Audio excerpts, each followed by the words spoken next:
Welcome to the How to Clean Your Toilet Bowl with Vinegar and Get Rid of Everything, from stains to odors deep dive. Thank you.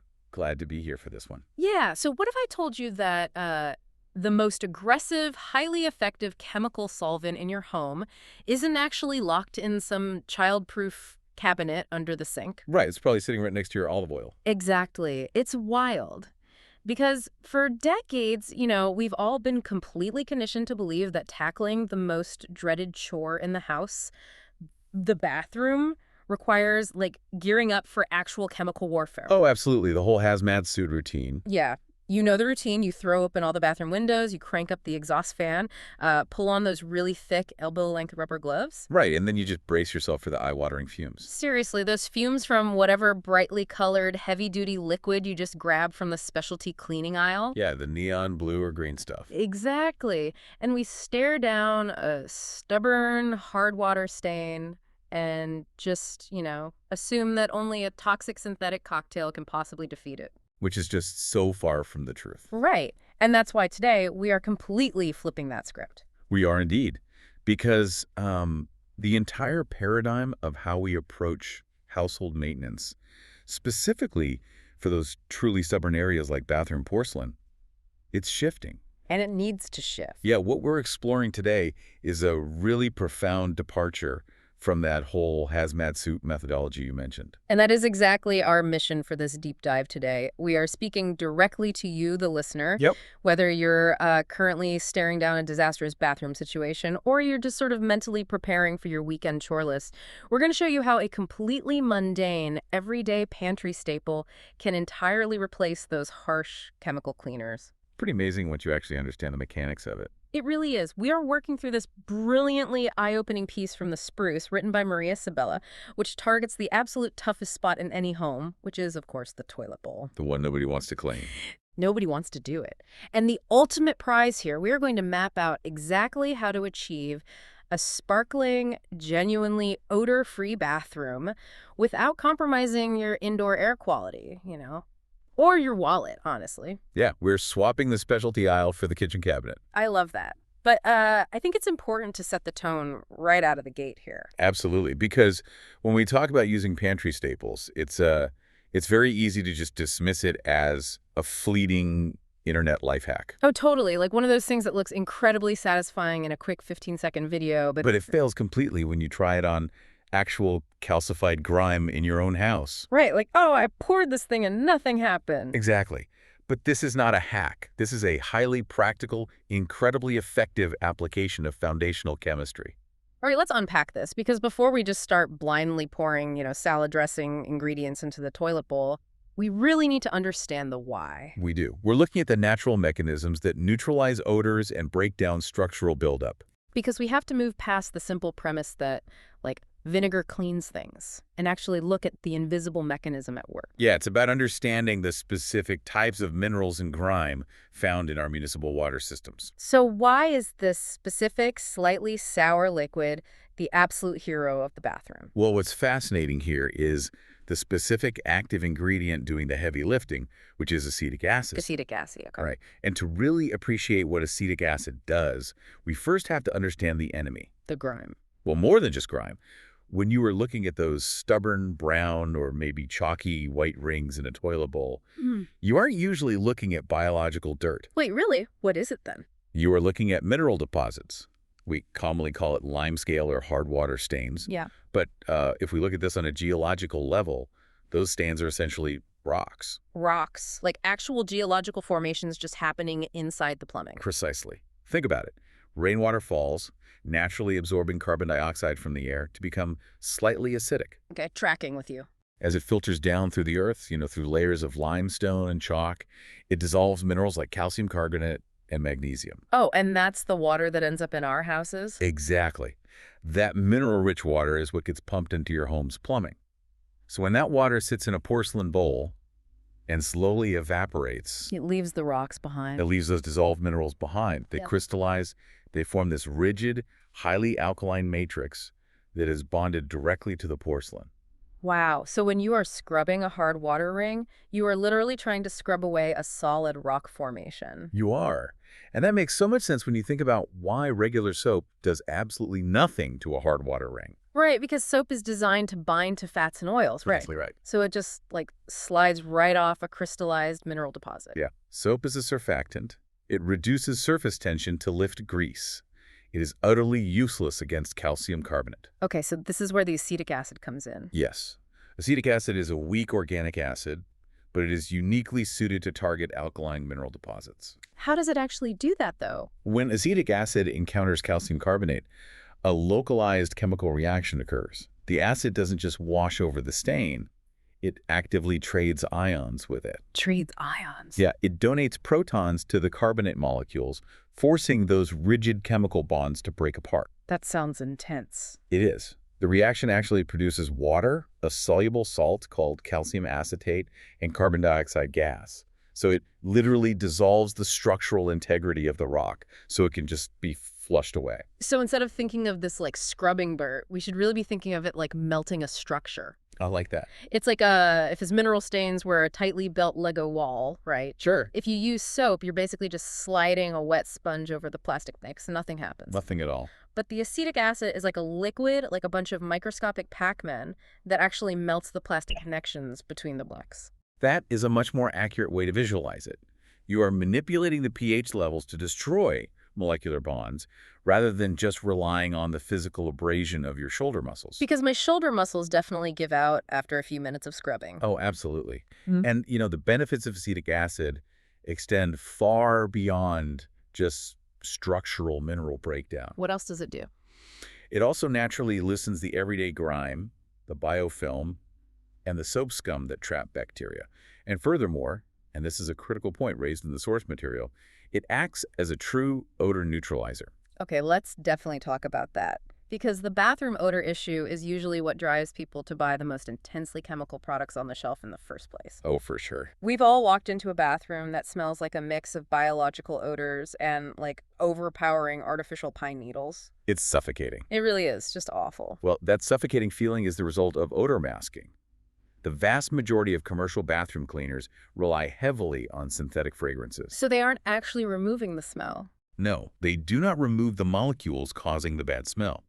They simply bombard your olfactory receptors with a heavier, more dominant scent. Like a fake pine tree. Usually a synthetic limon or pine Whoa. compound, yeah. So you end up breathing in the original odor plus a heavy chemical perfume.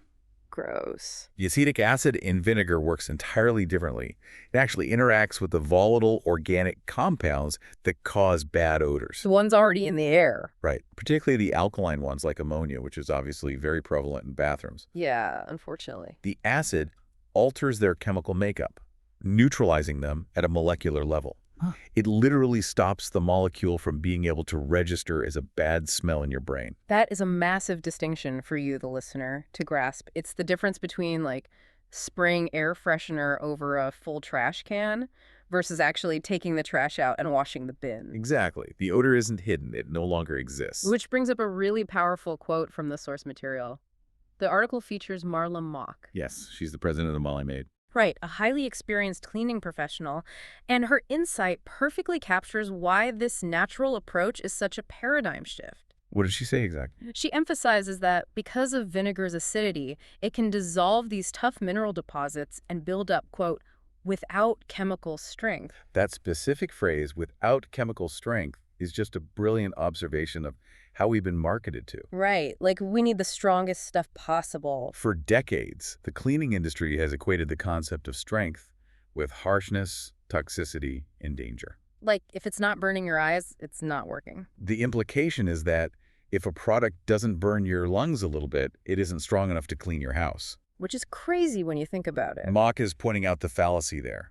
We do not need synthetic, highly aggressive, environmentally toxic chemicals to achieve a pristine result. Because nature already figured it out. Nature has already provided an acid that is perfectly calibrated for this specific, localized household task. It really exposes the marketing illusion. But this brings up a very practical question for you, the listener, who might be heading to the pantry right now, feeling totally inspired to go melt some mineral Lego walls. I hope they are. If vinegar is the magic key, are all vinegars created equal? Ah, good question. Because if I open my cupboard right now, I see apple cider vinegar, a rice wine vinegar, and a rather expensive balsamic. Right. I'm assuming we aren't pouring a nice balsamic reduction into the toilet bowl to clean it.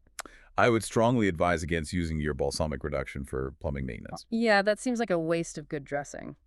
And probably a mess. Definitely a mess. The sugars and the dark coloring in culinary vinegars like balsamic or red wine vinegar would likely leave a sticky residue Oh, that makes sense. and potentially even stain the porous areas of older porcelain. You need clear, unadulterated acetic acid and water. Got it. Keep it clear. And this brings us to a very interesting divide in the professional recommendations provided in Maria Sabilla's article. The Great Vinegar Divide. Exactly. There are essentially two distinct paths, or two distinct philosophies you can take here, depending on your specific needs and what you have access to. What are the two paths? We are looking at a comparison between specialized cleaning vinegar and standard distilled white vinegar. Okay, let's look at the heavy hitter first. The article introduces us to Yesenia Soto. Yes, the Research and Development Manager at P.F. Harris. Right, and she comes right out and firmly recommends using 5% cleaning vinegar. He does. So what exactly elevates a vinegar to the title of cleaning vinegar? Like, what makes it special? Well, as an R&D manager, Soto was focused entirely on formulation and efficacy. When she specifies 5% cleaning vinegar, it is important to understand the chemistry of concentration. Okay. Cleaning vinegar is engineered specifically for tougher household jobs. It is essentially a slightly more potent, more concentrated version of the regular white vinegar you use for cooking. Now, 5% might sound like a very small number to a layperson. It does sound small. But in the context of acetic acid concentration, the difference between standard household vinegar, which usually sits around 4% acidity, Okay, 4%. and a 5% or 6% cleaning vinegar, well, that represents a roughly 20% increase in active acidity. Wow. A 20% increase in the actual active ingredient. Yes. So it's not just a marketing label. It physically contains more dissolving power per fluid ounce. Exactly. The thermodynamics and the kinetics of the chemical reaction are heightened. It is formulated to be significantly more aggressive on calcified grime and stubborn mineral deposits. But is it safe? Oh, absolutely. Right. It remains firmly within the safety window for human handling without specialized protective gear. Okay, good. So no gloves required. Right. You wouldn't want to use industrial agricultural vinegar, which can be 20% or 30% acidity, Oh, wow. Yeah, no. because that can cause severe chemical burns. The 5% cleaning vinegar is the sweet spot for maximizing household cleaning power while maintaining absolute safety. So cleaning vinegar is the specialized muscle. But then we have the second approach, which brings us back to Marla Mock, the president of Molly Maid. Yes, her approach is quite different. She takes a slightly more accessible route. She recommends standard, everyday distilled white vinegar. Literally the exact same jug you might buy to pickle vegetables or make a salad dressing. Why does she recommend that one? Mock is advocating for ultimate accessibility and the democratization of the cleaning process. I love that phrase, the democratization of cleaning. It's true. She is demonstrating that you don't necessarily need to source a specialized product if you already have the standard distilled white vinegar sitting next to your baking soda. Right, just use what you have. And she provides some incredibly crucial advice on how to deploy it effectively, specifically regarding the physics of dilution. Oh, dilution, because water changes everything. It really does. When you are treating stubborn stains or heavy buildup inside the actual toilet bowl, her rule is absolute. What's the rule? You must never dilute the vinegar before pouring it in. Why is that rule so strict? Does adding water somehow neutralize it? It doesn't neutralize it in the sense of an acid-base reaction, but it drastically reduces its efficacy through simple dilution. Okay, explain that. Think about the environment you are treating.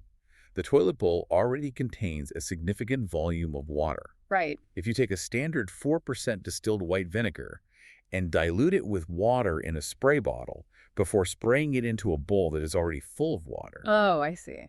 the final concentration of acetic acid hitting the mineral stain might drop to 1% or less. That makes perfect sense. At that level, the chemical reaction will be agonizingly slow, or it might not possess the kinetic energy to break the mineral bonds at all. So you're basically just making sour water at that point. Pretty much. You want the absolute full, undiluted strength of that white vinegar interacting directly with the minerals in the bowl water. Because you're already fighting the dilution of the bowl water itself. Exactly. But she doesn't restrict the use of this vinegar solely to the inside of the bowl, does she? She doesn't. And this is where the versatility of the standard white vinegar really shines through. How else can we use it? Mock notes that for light, routine surface maintenance, say, wiping down the exterior porcelain of the tank, the toilet seat, the flush handle, or even general countertops around the bathroom. The easy stuff. Right. For those tasks, you absolutely can and should dilute it. She recommends mixing the distilled white vinegar with an equal amount of water.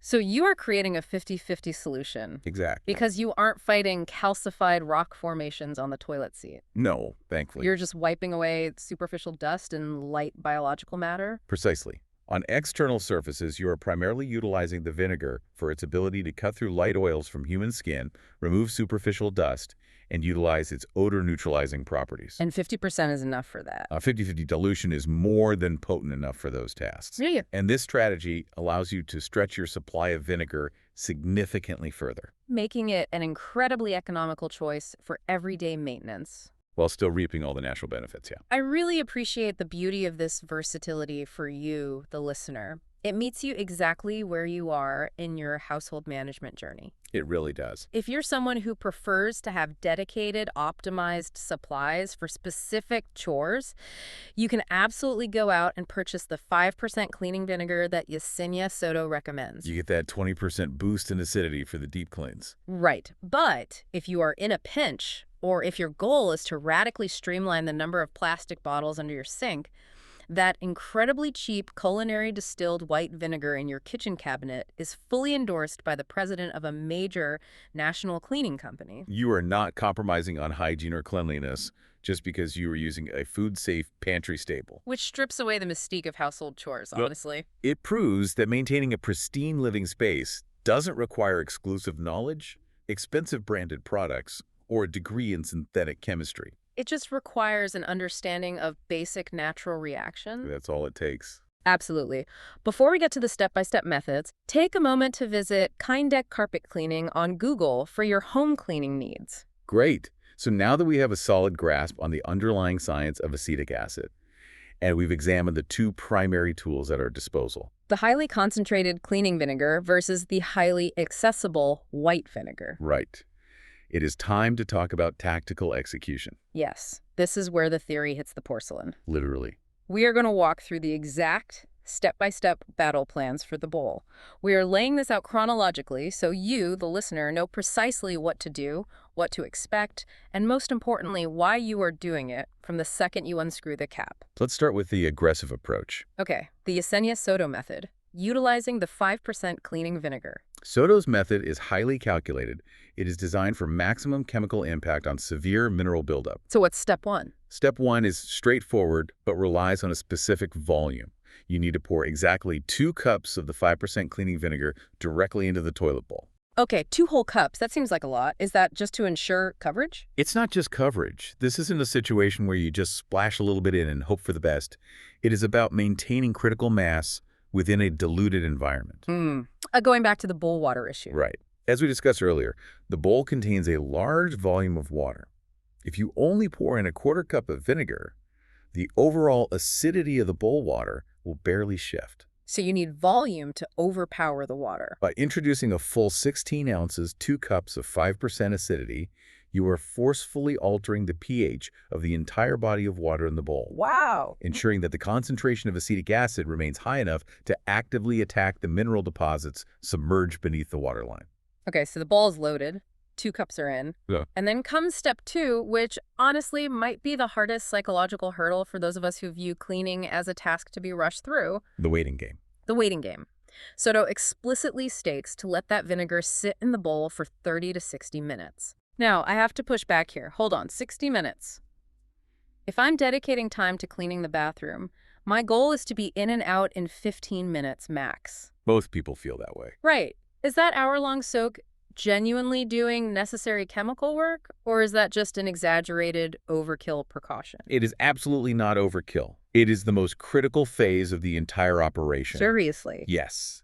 This is where you have to suppress the urge to rely on physical labor and let the chemistry do its job. Because we want to scrub immediately. We always want to scrub.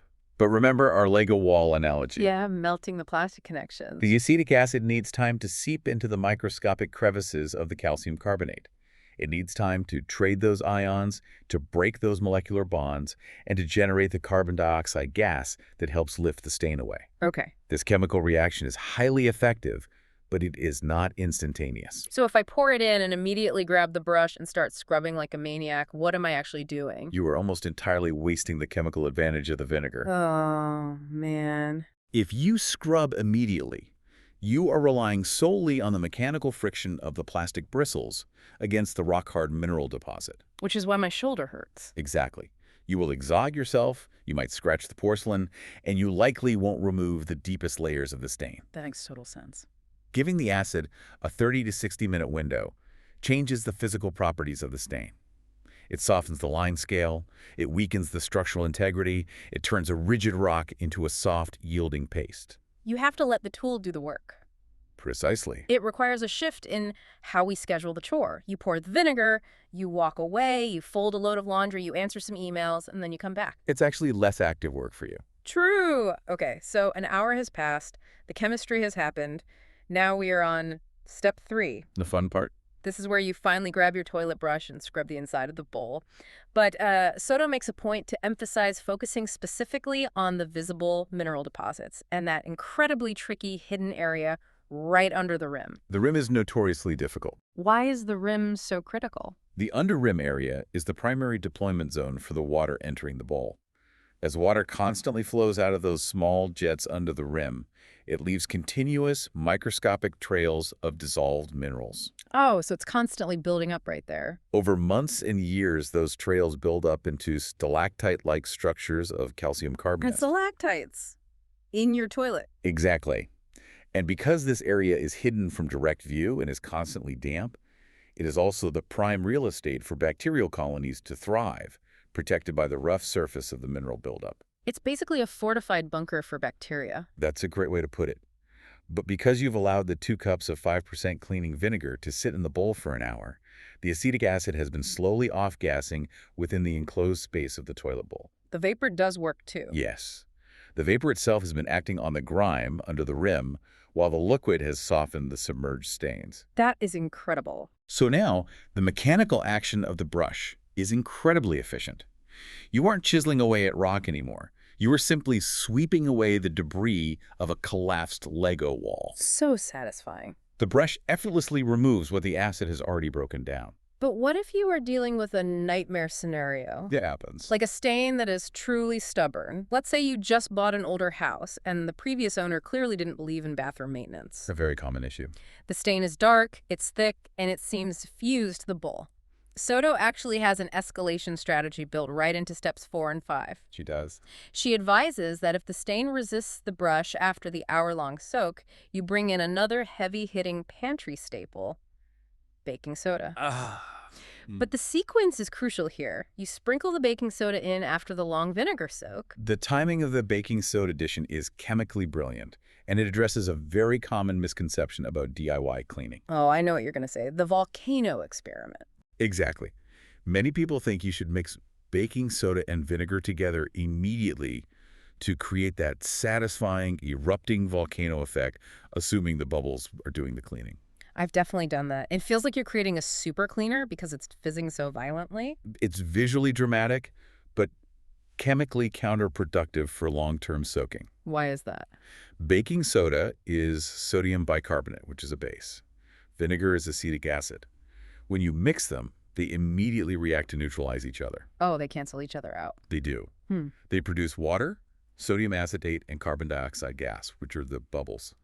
If you mix them immediately, you destroy the acidic environment necessary to dissolve the alkaline mineral stains over that 60-minute period. So you're left with what? You're left with slightly salty water. So the fizzing is basically a visual placebo once the reaction is over. Precisely. That's why Soto's sequence is correct. You let the pure acid do the heavy lifting for an hour, softens the mineral structure. Right. Then you introduce the baking soda. When you sprinkle the baking soda onto the remaining vinegar in the bowl, you get a brief burst of that bubbling action. which helps to physically lift loosened particles. Okay. But more importantly, baking soda is a crystalline powder with a very specific Mohs hardness. Mohs hardness, like the scale for minerals. Exactly. It is hard enough to act as a mild abrasive to physically shear away the softened mineral sludge, but it is softer than the porcelain. Which guarantees you won't scratch the glaze. It is the perfect mechanical finishing tool for a chemically softened stain. It provides exactly the right amount of targeted friction. And then step 5 is simply flushing the toilet to rinse all the dissolved minerals, the neutralized acid, and the baking soda down the drain. Leaving behind a pristine surface. Love it. Now let's pivot and examine the alternative approach. Let's walk through the Marla-Mach method, which is designed around the standard distilled white vinegar. Right. Mach's method is tailored for a slightly different scenario. It is optimized for regular routine maintenance or for environments that haven't suffered from severe long-term mineral neglect. Okay, so step 1 establishes the same baseline. You pour 2 full cups of distilled white vinegar directly into the bowl to ensure adequate concentration despite the water volume. Great. But step 2 is where the strategies diverge wildly. This is the quick soak. Yes. Mach states that you only need to let it sit for at least 10 minutes. Her objective here isn't to fundamentally reconstruct the mineral profile of the bowl. No, it's not. It's to give the acid just enough time to loosen the superficial layer of everyday biological grime and begin dissolving the very lightest mineral deposits. A 10-minute minimum makes this approach highly actionable. It does. It integrates seamlessly into a quick Saturday morning chore circuit. It relies on the kinetic energy of the acetic acid to rapidly attack the immediate surface tension of the grime layer. And because it's a shorter soak, you move right into step 3 much faster. You take the toilet brush and scrub the bowl clean, paying close attention to any visible marks. But, Mach is a realist. Yeah. She acknowledges that a 10-minute soak of standard white vinegar Right. might not be the silver bullet for every single stain. So for steps 4 and 5, she offers her own escalation protocol. Right. If you are scrubbing and you realize you are dealing with tougher stains that are resisting the brush, she advises you to simply stop. Just stop and let that white vinegar soak inside the bowl for an extended period. You adjust on the fly. And if, after that extended soak, they still remain, that is when you deploy the baking soda for added abrasive friction before hitting it with the brush again. Finally, you flush to rinse. It is a beautifully adaptive strategy. You don't start with maximum force. You start with a short soak and a moderate scrub. You observe the results. And adjust as needed. If the chemical environment demands more time, you extend the soak. If it requires physical abrasion, you introduce the baking soda. It is a logical, scientifically sound progression that prevents you from wasting time or effort unnecessarily. So what does this all mean? Well, When we put these two professional methods side by side, it presents a really illuminating contrast for you, the listener. it really does. The Yesenia Soto method, which utilizes the chemically stronger 5% cleaning vinegar, actually demands a longer initial time investment, that mandatory 30 to 60-minute window. Because it's a deep cleaning protocol. It is a systematic deep cleaning protocol designed to dismantle heavy buildup from the molecular level up. Conversely, Marla-Mach's method, using the milder standard white vinegar, offers a much quicker, lower barrier entry point. A simple 10-minute soak. Right. But it requires you to be observant and adapt, extending the time or adding abrasives only if the specific stains demand it. The contrast perfectly illustrates a vital lesson. Cleaning is not a rigid, binary, one-size-fits-all endeavor. It is a dynamic process where you can adjust the variables based on the specific severity of the task in front of you. And when we synthesize these two expert methods, a universal, foolproof formula emerges. The formula is key. It's a formula you can apply to almost any tough cleaning situation in your home, completely eliminating the guesswork. The formula is simply acid plus time plus friction equals success. I love that. Acid plus time plus friction. And in severe cases, you add baking soda to amplify that friction. Whether you choose the potent 5% cleaning vinegar or the readily available distilled white vinegar, the acid provides the foundational chemical breakdown. The soak provides the necessary time for the kinetics to occur. Exactly. The brush provides the mechanical friction to sweep away the debris. If you respect the balance of that formula, the stains simply cannot survive. That equation acid plus time plus friction strips the mechanics of effective, non-toxic household maintenance down to its absolute core. It really does. Once you internalize that relationship, You are completely liberated. Yeah. You are no longer reliant on the flashy marketing claims or the intimidating warning labels of a specific plastic bottle. You understand the foundational process of matter breakdown itself. It's incredibly empowering, but let's throw a massive curveball into this scenario to truly test our understanding. Lay it on me. What if you are fired up? You've listened to this, you are ready to tackle the bathroom, you march into the kitchen, throw open the pantry doors, and you realize you are completely, utterly out of vinegar. Oh, no. There isn't a single drop of cleaning vinegar, and the white vinegar is totally empty. Are you doomed? Do you have to abandon the mission and drive to the store to subject yourself to the chemical aisle? Absolutely not. Thank goodness. Because the Spruce article provides an incredibly robust backup squad for this exact scenario. We have 4 distinct alternative methods to explore using entirely different mechanisms. And this is where the chemistry gets really expansive. Because while acetic acid is fantastic for mineral deposits, each of these 4 alternatives relies on completely different chemical properties to achieve the ultimate goal of a sanitized, odor-free bowl. Let's examine the first alternative on the roster, hydrogen peroxide. Right. I always associate hydrogen peroxide with childhood scraped knees, not bathroom plumbing. But the method here is to pour half a cup of hydrogen peroxide directly into the bowl. You let it sit for 30 minutes, then you engage with the brush, scrub it down, and flush. It sounds strange, but it works. Why does the bubbly cut cleaner work on a toilet? The mechanism here is a radical departure from the acid-base reaction of vinegar. Hydrogen peroxide H2O2 is a powerful oxidizing agent. Okay, I hear the term oxidizing thrown around in skincare and cleaning commercials all the time, but what does oxidation actually mean in this context? At a molecular level, an oxidizing agent is a substance that aggressively steals electrons from other molecules. Steals electrons. Yes. Hydrogen peroxide is essentially water with an extra, highly unstable oxygen atom attached to it. It desperately wants to shed that extra oxygen atom to become stable water. Okay, I'm following. When you pour it into the toilet bowl, it unleashes those volatile oxygen atoms. While vinegar is a master at dissolving geological minerals, hydrogen peroxide is a biological assassin. A biological assassin, wow. It excels at attacking biological elements. When it encounters bacteria or mold spores, it literally rips electrons away from their cell walls. It structurally compromises the lipid bilayer of the bacteria, causing the cell to burst and die. So it's not melting a mineral wall, it's blowing up bacterial cells. Exactly. It is a fantastic, incredibly safe disinfectant. Furthermore, that oxidizing action possesses remarkable odor-neutralizing capabilities. Because it's destroying the source. Right.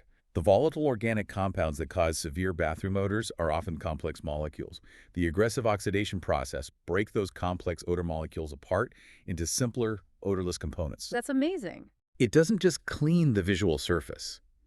It sanitizes the environment at a microscopic level, utterly eradicating the biological source of the unwanted odors. It's the silent, bubbling assassin for mold and bacteria. That is fascinating. It is a great alternative. Now, what about the second backup option? We have discussed it heavily as an add-on for friction, but what about baking soda flying completely solo? Can it handle the job on its own?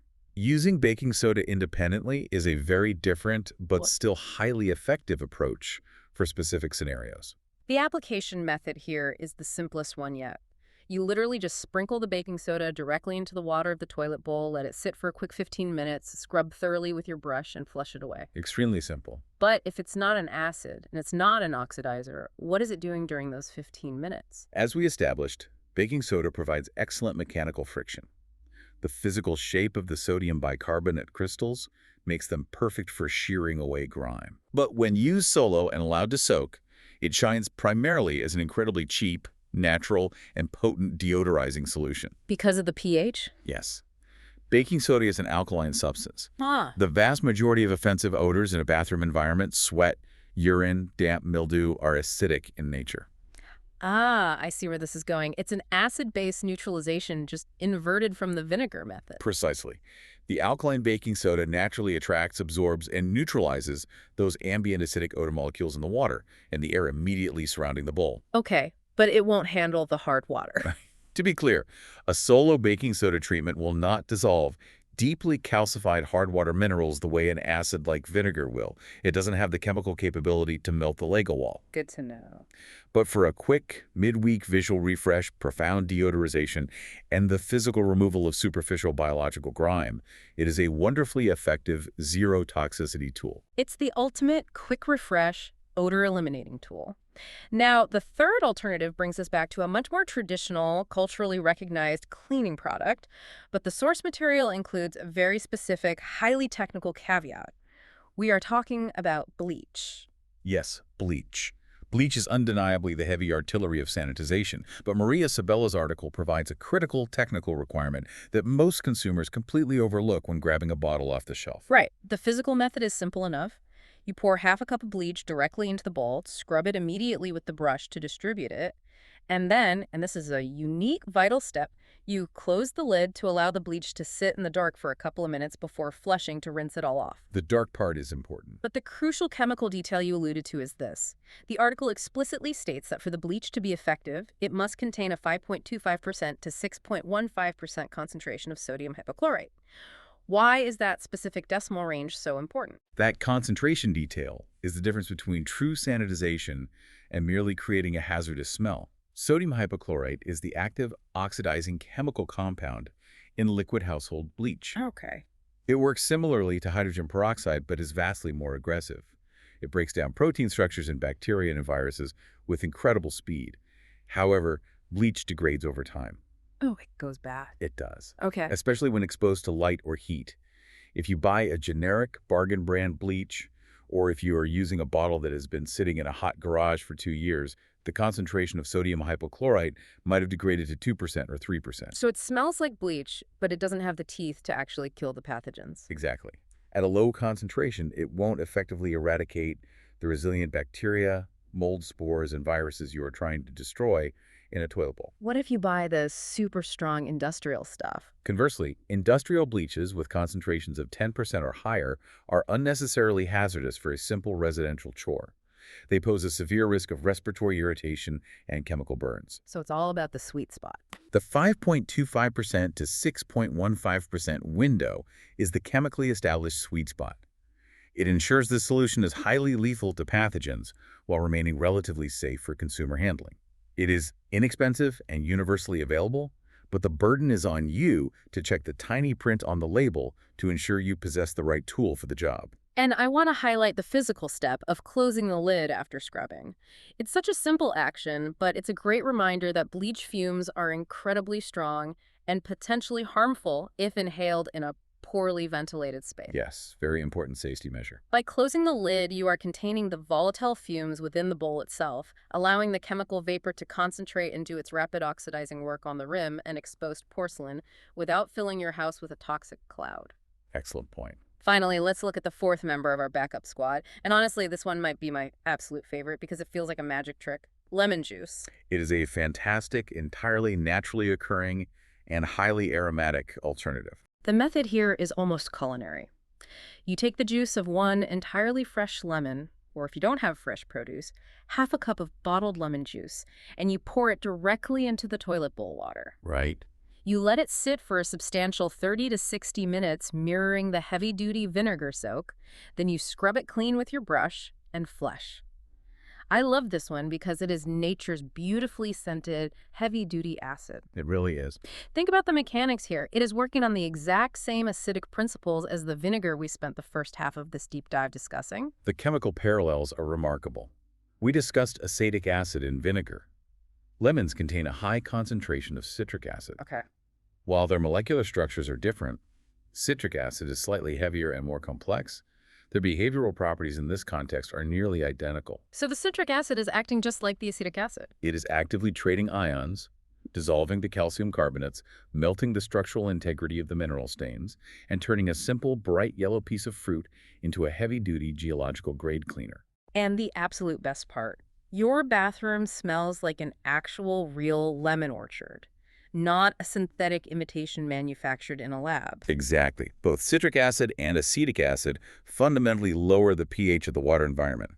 They create localized conditions where alkaline mineral deposits simply cannot maintain their chemical structure. So it just comes down to preference. When deciding between using vinegar or lemon juice, the choice often comes down to purely aesthetic olfactory preferences. Do you prefer the sharp, clinical, pungent scent of vinegar that dissipates very quickly once it dries? Or do you prefer the lingering, bright, vibrant aroma of citrus oils? Right. Regardless of which scent profile you prefer, both acids are executing the exact same ruthless chemical teardown of the stains. It completely reframes how you look at your kitchen. It empowers you to realize that you have an entire arsenal of highly effective, scientifically sound cleaning supplies sitting right there in the fruit bowl and the baking pantry. If we connect this to the bigger picture, the profound takeaway from Maria Sabella's comprehensive article is a fundamental shift in our cultural understanding of cleanliness. How so? For too long, we have equated cleanliness with sterility achieved through extreme chemical intervention. But whether you choose to leverage the potent concentration of cleaning vinegar, the versatile accessibility of white vinegar, the cellular oxidizing power of hydrogen peroxide, the gentle alkaline abrasion of baking soda, or the vibrant natural acidity of lemon juice, The most effective, enduring cleaning methods often rely on simple, naturally occurring chemical reactions. yes, We don't need a hazmat suit. we do not. We do not need a barrage of synthetic, heavily perfumed, potentially toxic chemicals to maintain a healthy, hygienic home. Amen to that. By taking the time to understand the basic mechanisms of matter, like how a weak acid reacts with an alkaline mineral or how an oxidizer dismantles a cellular wall, we can achieve superior visual and hygienic results. Utilizing everyday items that are drastically cheaper. Significantly safer for our respiratory systems, and infinitely more environmentally friendly once flushed into the municipal water system. It is incredibly freeing to realize that the acid plus time plus friction formula is really all you need to conquer the most dreaded chore in the house. It completely demystifies the entire process. It really does. So as we wrap up this extensive deep dive, I want to leave you, the listener, with a final provocative thought to mull over as you look around your home. Oh, this is a good one. We have spent this entire time dissecting how acidic elements like vinegar and lemon juice are remarkably effective at breaking down stubborn, rock-hard mineral deposits inside a porcelain toilet bowl. But the municipal water that creates those stains flows everywhere in our home. It's not isolated to the bathroom. So I challenge you to look around. What other hidden areas of hard water buildup in your daily life are just waiting for a simple 30-minute acidic soak? Think beyond the porcelain. Exactly. Think about that crusty shower head in the guest bathroom that sprays water in 3 weird sideways directions because the nozzles are clogged with calcium. Yes. Or think about the chalky white buildup flicking off the inside of your favorite electric tea kettle that you use every morning. I hate when that happens. The exact same geological mechanisms created those problems, which means the exact same chemical chemistry applies to fixing them. The ultimate solutions to these frustrating household issues aren't hiding in a specialized aisle at the hardware store.